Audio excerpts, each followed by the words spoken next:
Hey, welcome back to Ready, Set, Sold. I am your host, Bryan Vogt. What we're talking about today is and you just listened to the mayor of Belleville, and you know, one of the things about the mayor that I truly respect about him is you may disagree, you may not always agree with what he does, but I haven't found anybody that doesn't understand the love that he has for the city of Belleville and the dedication. So like I said, you don't always have to agree with people, but the mayor of Belleville is truly amazing in not only his knowledge, but also in his love for the city. And I think that's why we've had the success that they've had. It's a large part of it. So with that, now we're moving back into as far as negotiations and the idea of having a win-win situation, why that's so important. We kind of left you in the first segment talking about why it's so important win-win. Understanding is that it can be, on occasion, it can be a situation of money, so that there may be negotiations back and forth. Maybe a couple of things, maybe once or twice. Usually isn't that long as far as pricing goes between a buyer and seller. But just so you know, a win-win can be various different ways. Win-wins can be, and we just had this happen, we know of a seller that put their house on the market, happened to be a high-end house. Buyers walked in, absolutely loved it, offered exactly what the seller was wanting. Win-win. The seller, I actually, in fairness, he was a seller of ours, but basically gave him the book, kind of went through it, made their decision on what they wanted to put the pricing for. That's always important. And they picked the price for their location for what they were trying to accomplish. We gave them a little consulting with that. And they put it on the market, and in a very, very short period of time, buyer walked in and said, "Man, I love what you're doing." So again, that's a win-win situation. It doesn't always have to be pricing. But what can also be is can be on closing dates. Look, there's no two situations. I've been doing this for a long time. There's no two negotiations that work the same. People are looking for a little bit differently. It could be a little bit change on the closing date. Standard is 30 days, but maybe it's a little bit longer. Maybe if possible, a little bit shorter. And that's important to understand. So closing dates can be very important to buyers, and they can be very important to sellers. So can I give you some examples when we're talking about closing dates?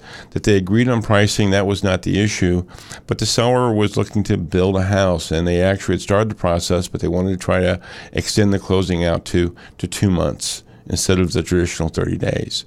The buyers looked at it. It worked out, just happened to work out that situation, that they didn't really need to be in that home anytime sooner than the 60 days. And so that was just a very simple fix. So even though closing dates are 30 days, and that's very normal and that's very traditional, it doesn't mean that, again, your agent, you as a seller, potentially the buyer, can't work out what's the best solution to an issue. Doesn't always mean it's going to work out, but at least you can have a conversation. Many times there's a lot of give and take on closing dates and closing times. I will say, when we talked about, when there isn't that win-win situation, whether either it's the seller or the buyer, that creates a lot of issues. It creates a lot of problems. And to give you an example, just heard a story about a buyer that was just hammering the seller, just hammering them on price, hammering on just about everything, the home inspection, and just looking to get every small little honeydew thing done. Whether that's good or bad, that's up to them. But it was just one thing after another. And all of a sudden the buyer realized that the process was going, very smoothly, and they could possibly get in sooner into the house. And they were planning on closing on the 5th of a particular month, and they found out they could get on the 29th. And since they were renting, that would be a big plus for them, save them $1,000, $1,500. Well, guess what? They asked the sellers, and the sellers said no. And so all those things that they had, put in, and things they made the sellers go through, they stuck to the date, and they had to pay additional $1,500 just by not trying to work with people a little bit better, of not having that hammered down. There may be situations where it makes sense, okay, but rarely does that ever happen. So it's important to know that. And as I said before, Most buyers and sellers get that. So I'm really talking to a small group of people here. But I think it's important for even that small group of people to know that what works best, because ultimately that's what you're looking for. You're having a win-win situation where the buyer gets what they want and the seller also gets to move what they want and get on with their lives or where they're moving to their next adventure. And that becomes so important. One thing I also wanted to bring up in this segment too, though, is one of the great questions you can ask when you're interviewing an agent, and that is, what is their negotiating style? Now, first off, hopefully they're going to say a win-win. Now, if they don't say anything, that could be a concern, because negotiations is part of what we do in real estate.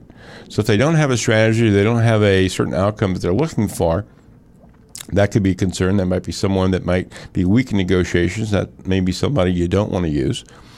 But hopefully they're doing a win-win. What you want to stay away from, though, is, and this happens on occasion, not very often, but on occasion, you get the situation where you have the agent that says, I'm going to use a scorched earth policy. I'm going to get you every dime, every nickel, every penny. I'm going to just trounce any buyer or buyer's agent that doesn't give you exactly what you want. And I will get this somehow because it's me. It sounds good. And many times sellers that have taken that approach think that's a great idea initially.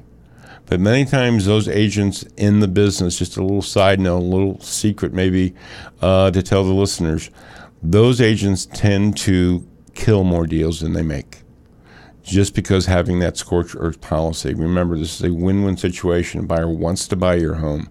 They want to figure out a way to make this work. And if you go in with only I win and you lose, you might be surprised how many times that deals fall away. And so if you have that agent that has that, unless that's what you want, and that's okay, it's your house, your decision, you might want to think twice about that. You might want to interview another agent or two, just making sure that they have your best interest in mind and that this is going to be a smooth transaction. That's so important. And really, isn't that what everybody wants? You want to get top dollar, you want to have a fast sale, but you want to have an enjoyable experience. You don't want to be like people we've heard in the past saying I sold my house, but I don't ever want to do that again.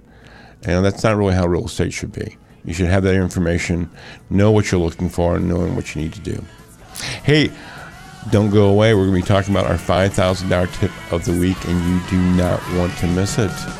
Be back in a few.